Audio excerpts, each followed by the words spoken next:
Want to hear about this crazy breaking news crime story I just learned about? One thing I can say about it so far, it's a spectacle straight out of the 1989 movie Weekend at Bernie's. Sort of.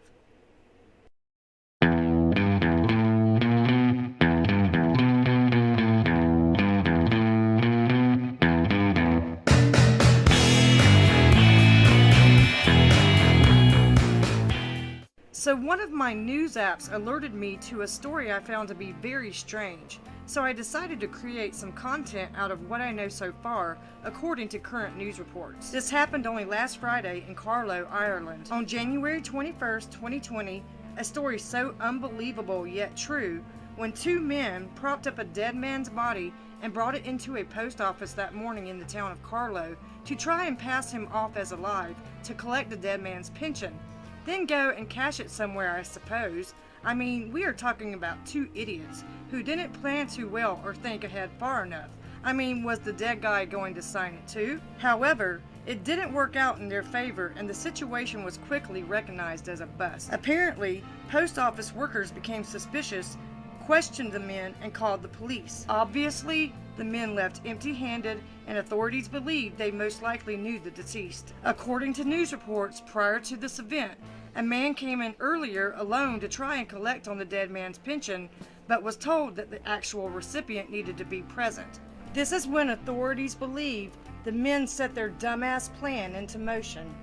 The man left, but came back with another man and the deceased man, attempting to disguise the fact he was dead, and they must have been really desperate to think no one would notice. It was obvious the poor guy they were dragging along was dead weight. But after people witnessed the two men carrying a man whose feet were just dragging the floor, and suspicion arose when staff questioned them, they hauled ass out of there and left the body behind. Emergency services arrived and the deceased man was identified as Peter Doyle, a local resident in his 60s, and was declared dead. His home is now being investigated as a crime scene, and it is currently unknown as to the manner of his death. Because this is an open investigation, Ireland's National Police Force will not discuss the details at this time, considering the circumstances surrounding the, and I quote, the unexplained death of an elderly male. So as of yet, they don't or haven't released how this man died or if he was murdered. I really hope for this poor man's sake, it turns out he died peacefully in his sleep, and the two morons who thought they could pull this off are captured soon and punished accordingly. After this happened, the community was in shock, especially those who knew him. I will try and keep you up to date on the latest developments. Make sure to subscribe and hit the notifications bell for updates and new content. So before I could even finish this video, I discovered an update.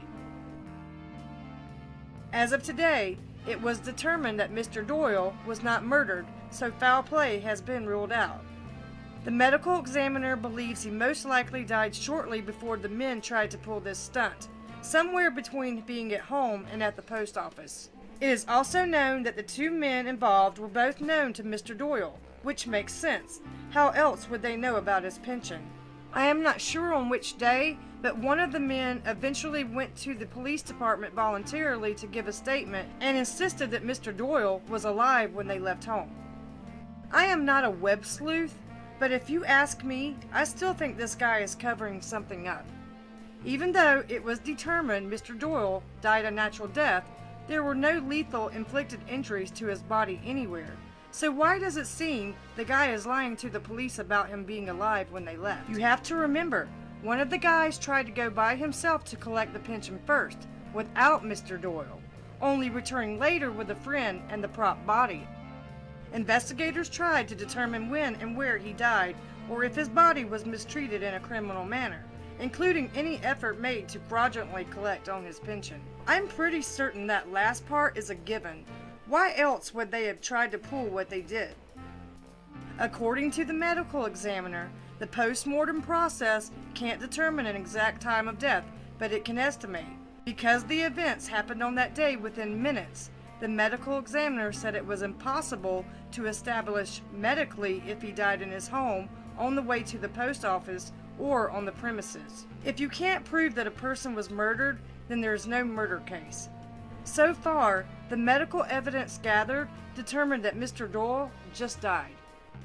The possibility that he died while inside the post office has not been ruled out, so therefore, if that is the case, the two cannot be charged with a crime. I'm not saying they killed him, since foul play has already been ruled out, but I bet he was dead before they even left his house.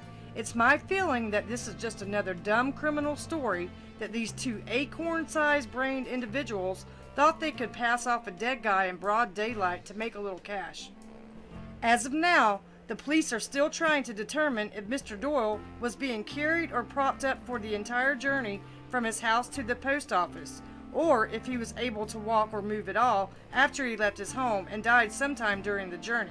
A new detail that I read about this recent case is that the two men left the scene and Doyle's body behind because it was a concerned customer that spooked them.